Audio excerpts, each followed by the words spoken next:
Today on NewsCenter, take a look at how Moorhead celebrates Native American Heritage Month. Learn about the theater department's upcoming Clybourne Park production and see how Kyle Mega raises money for the Make-A-Wish Foundation. All this and more now on NewsCenter. Good evening and welcome to NewsCenter. Thanks for joining us. I'm Chad Hedrick, in for Jacob Miller. And I'm Mary Dameron. Here's what's making headlines for November 19th, 2015. We start tonight with an update to a story the whole world has been following. After last Friday's deadly attacks on Paris, France, officials confirmed that suspected mastermind 27-year-old Abdelhamid Aboud was killed in a shootout on Wednesday in St. Denis, which is a Paris suburb. The Paris prosecutor's office confirms Aboud was one of two killed in the shootout. Officials say he was identified by his fingerprints after his body was riddled with bullets, which is why it took so long to confirm Aboud was in fact dead. Aboud died along with a woman who blew herself up with a suicide belt when elite police forces stormed the scene. 8 other people were arrested. Aboud was known to brag in ISIS propaganda about avoiding capture and claimed he had been able to travel between Europe and Syria without being noticed. Interior Minister Bernard Cazeneuve has confirmed that Aboud was involved in 4 of the 6 attacks foiled by French intelligence since this spring. Friday's attacks in Paris killed 129 people and injured hundreds more. Kentucky Governor Steve Beshear says the state will recognize marriage licenses that County Clerk Kim Davis altered because of her religious beliefs. As you may remember, Davis, the Round County Clerk, who believes it would be a sin for her to issue a marriage license to a same-sex couple. She even spent 5 days in the jail earlier this year for refusing to obey a federal judge who ordered her to issue the marriage licenses. Her office issued the licenses in her absence. When Davis got out of jail, she changed the licenses to remove her name and the name of the county. Instead, she put the phrase, "pursuant to federal court order." The American Civil Liberties Union protested and asked a federal judge to make Davis reissue the licenses. In a court filing last week, Beshear told the judge he believes the licenses are valid. A man wanted for allegedly threatening to kill an Ashland woman is in police custody tonight after about a 24-hour manhunt. The U.S. Marshals say 55-year-old Wallace Daniel Spence has been located after the regional manhunt around Ashland was conducted after he allegedly threatened to kill Lisa Compton and then himself when she said he could no longer stay with her after he admitted to being convicted of manslaughter in 1984. Marshals say Spence turned himself into a secure facility Wednesday after warrants were issued for his arrest, charging him with wanton endangerment and being a felon in possession of a firearm. Investigators say more charges are pending, including violating parole. Spence has an extensive criminal history starting back in the 1980s. Fun, fellowship, and fundraising were the themes of last Thursday's Gold Carpet Affair. NewsCenter's Nick Oliver has the story. The gold carpet was rolled out for this year's Gold Carpet Affair, hosted by the organizations Sigma Gamma Rho Sorority Incorporated, Iota Phi Theta Fraternity Incorporated, and the Black Student Union. Tonight we are mainly just trying to have fun with campus, make sure campus comes out and show them that community service and philanthropy work does not have to be tedious and boring. You can actually get dressed up and have fun, dance with your friends, enjoy a little food, stuff like that, but still be doing something to give back to the community. Members of the organization dressed to impress while also bringing a donation of $5. The goal of the event was to raise money for the St. Jude's Children's Hospital Children's Fund. Well, the money is going to the St. Jude Children's Research Hospital Fund. It's helping kids with cancer, helping them with their treatment, transportation to get to the doctors and from the doctors and stuff like that. The reason we chose St. Jude's Children's Research Hospital is because that is one of the initiatives that my sorority, Sigma Gamma Rho Sorority Incorporated, has for our national initiatives. We do a lot of things with children, and St. Jude's Children's Research Hospital is also another philanthropy that the men of Iota Phi Theta Fraternity Incorporated also have to do with. The night ended with a donation of $225. For NewsCenter, I'm Nick Oliver. As a part of Native American Heritage Month, the Office of Student Activities, Inclusion, and Leadership and the Student Programming Board hosted Superman, a Native American rapper. NewsCenter was able to catch up with the coordinator of the Multiculturalism and Inclusion, as well as Superman. My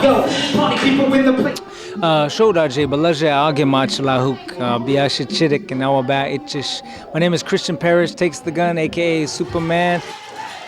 This event is one of the two events that Morehead State University put on to celebrate Native American Heritage Month, just to bring awareness to the culture. And so we had another artist come on campus, and now we're having Superman come, who is a well-known Native American rapper. So we decided to bring it to campus just to bring awareness, but to also to use it as an event that not only entertains but educates at the same time.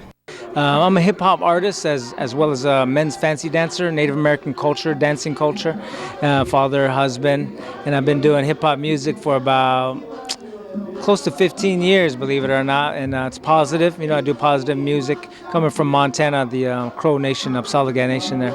The way I got into hip-hop was just the love of the culture, I love the beats, and just the drum sound, kind of like native sound, we're a lot of percussion, we use the drum, and so we're kind of drawn to that culture, b-boy culture, break dancing, the sound of scratching. I just really liked it, as well as the struggle of hip-hop, kind of like the ghettos, and the reservation lifestyle. The struggle, I guess you could say, was similar. And so a lot of Native Americans kind of gravitate towards hip-hop when it was coming out because of that. I'd say just being happier, just having a joyful heart, a heart full of joy and happiness, laughter, and just being mindful of the life that we have is a blessing, and I talk about the power of words, of speaking good things over one another, compliment one another, simple things, golden rule, love one another and treat others as you would want to be treated, So I hope they leave with that, and also the understanding of Native Americans in some form or fashion as this culture, which is fancy dancing, I displayed a little bit about that culture to them, so they have a little bit of understanding of Native Americans and know that we're not a lost people, we're not dead, we don't live in teepees, we're just like everybody else, we're here in society in America, but we have a culture as well, like we're doctors, we're lawyers, we're rappers, husbands, fathers, daughters, sisters, brothers, and friends. So I like them to take that away also. Coming up, Michael Jane is in the NewsCenter Weather Center with your forecast. Plus, Quincy Swain is stopping by NewsCenter Notices to talk with Delta Chi Xi's upcoming event.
Welcome back to NewsCenter. I'm Michael Jane, now taking a look at your weather for November 19th.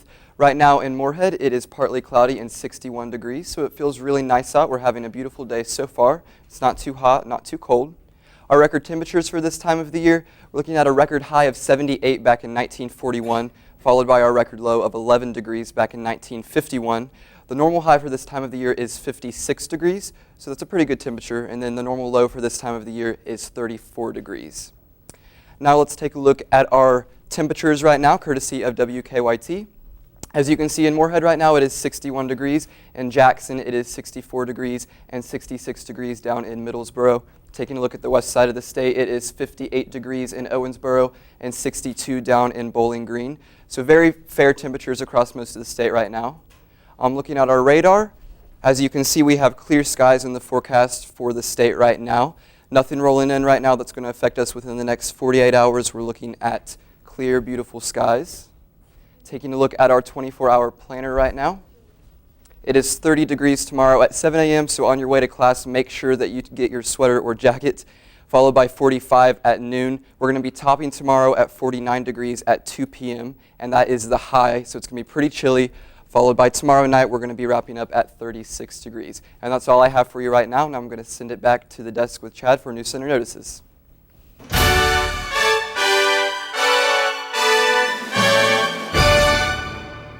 Michael, thanks. I'm joined now by Quincy Swain, who is with Delta Chi Xi, which is the dance fraternity on campus. Tell us a little bit about what Delta Chi Xi does.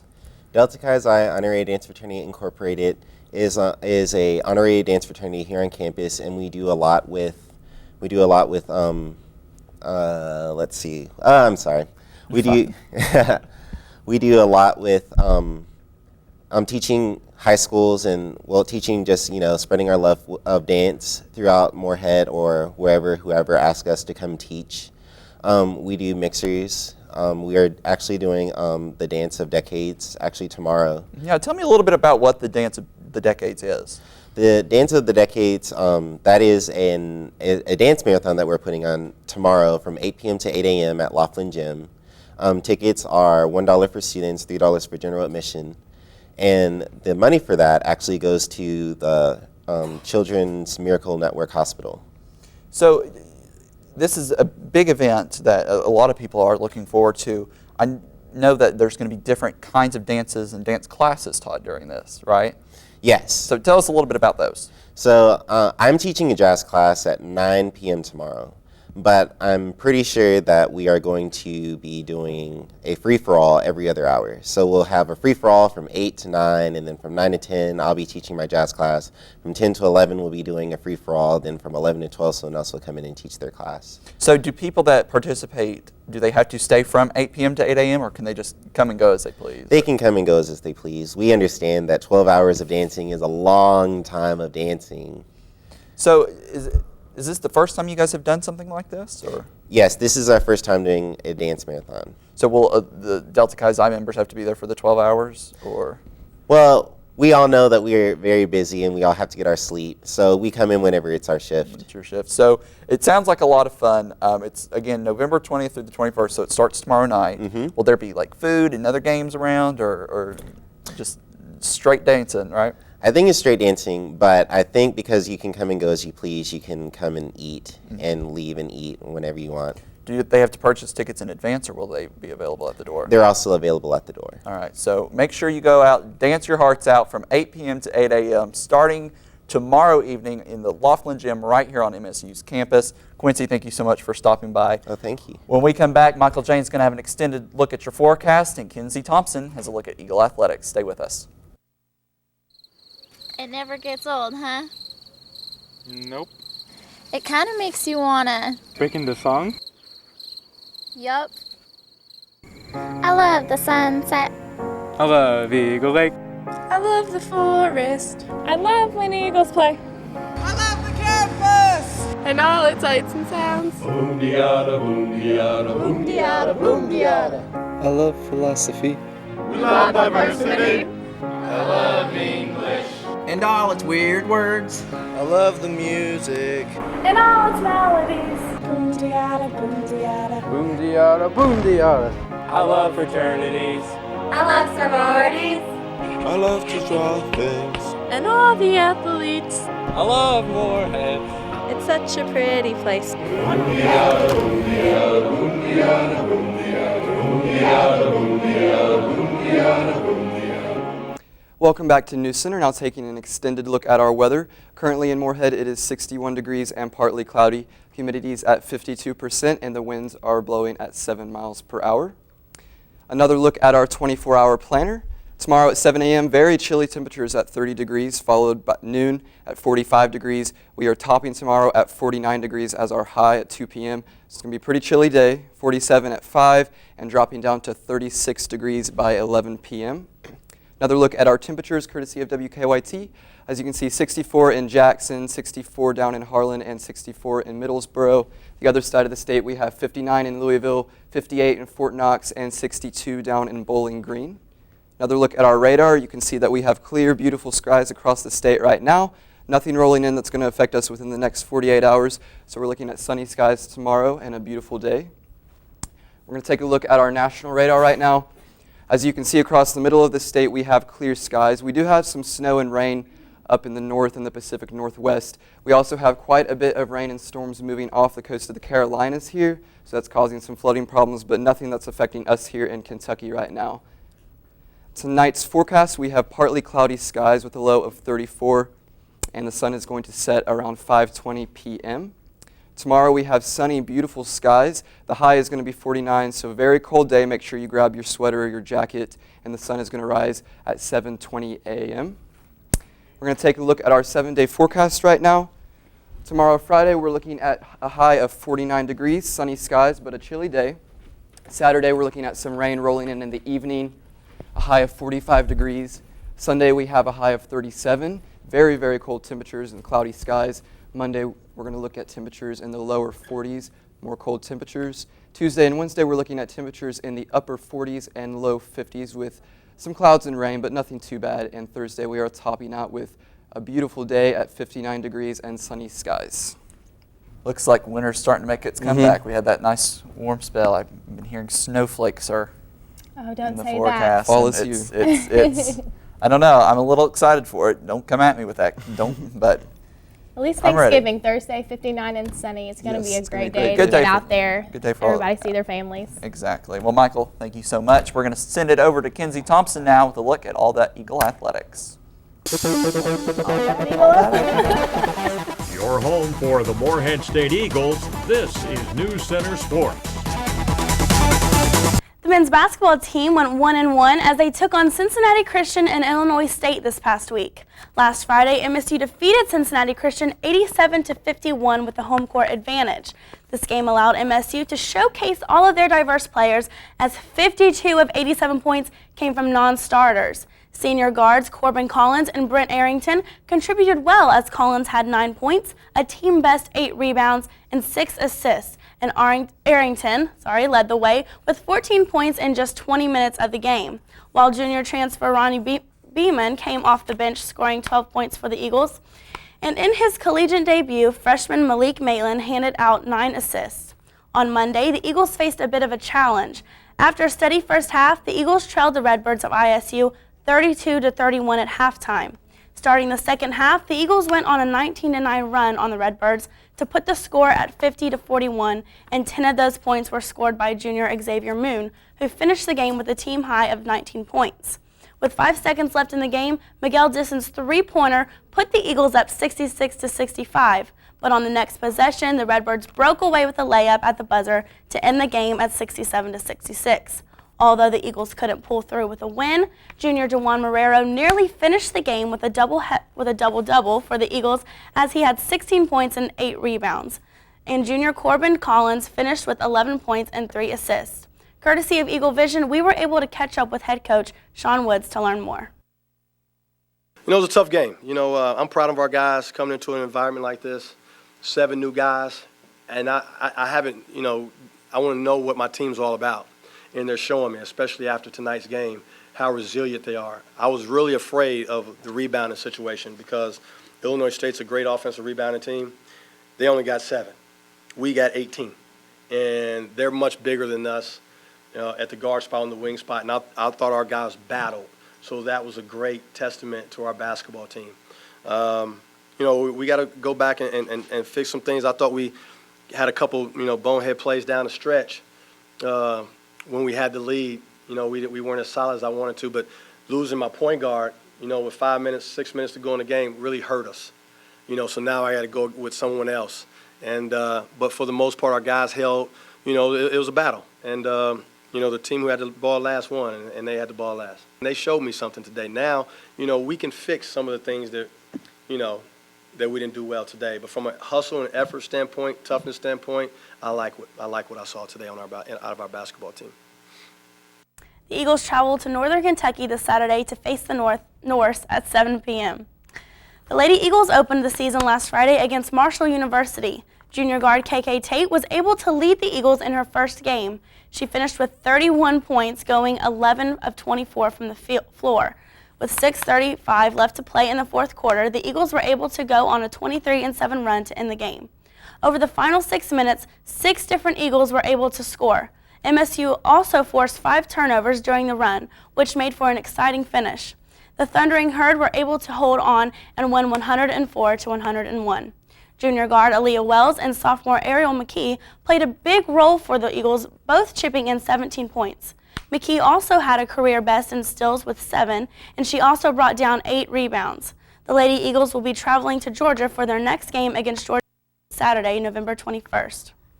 The Morehead State cross-country team traveled to Virginia to compete in the NCAA Southeast Regional this past Friday. Senior Jorge Gill finished 45th against a large field of 223 runners, finishing his 10K in 30 minutes and 52 seconds, which gave him the second fastest 10K time in program history. Junior Mackenzie Butler led the women in the 6K with a time of 22 minutes and 58 seconds, 9th on the women's all-time best list. As a team, the men's team finished 22nd and the women came in 24th. MSU will now focus their attention to track and field season, which begins in March. And now for NewsCenter's famous sports trivia. What freshman volleyball player was named OVC Freshman of the Year? A. Jordan Jones, B. Maddie Fella, C. Alyssa Cecil, or D. Meredith Jewell? What do you think? I'm going to go with C. Alyssa Cecil. I don't know. I might try D on this one. I'll try A. It is D. Meredith Jewell. She's only the 5th player in MSU history to receive this award and the first since 2012. Good for her. Wow. Good job, Meredith. All right. Let's go Eagles. Thanks so much, Kenzie. More news after this. Stick around.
Claypool Young Art Gallery, located in the center of campus, offers a wide variety of art pieces from various contemporary artists in America.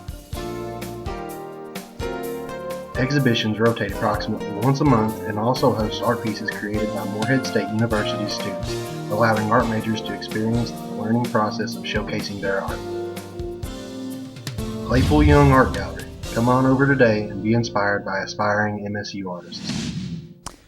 Chi Omega held their 35th annual Follies Dance Competition. Follies is the biggest Greek event on campus each year. 17 campus organizations participated, and NewsCenter was there to catch all the fun. Follies is our annual dance competition. This was the 35th year we've hosted it, and we just invite any organization on campus to come out and participate and raise money for Make-A-Wish. Make-A-Wish is an organization that just raises money for all of children who are terminally ill, and they get to have a wish granted. Last night we had Carly here, which was our wish child, and we got to grant her wish of going on a shopping spree. This year, I would say it was definitely more unique just because we had the wish children here. It's very rare for us to be able to actually have a wish child here just because of their illness, and having her and her 2 brothers here who are also wish children, and having them interact with the crowd and interact with all of the groups is just made it priceless to us. And we raised over $10,000, so we were able to grant a wish last night. Drum roll, please.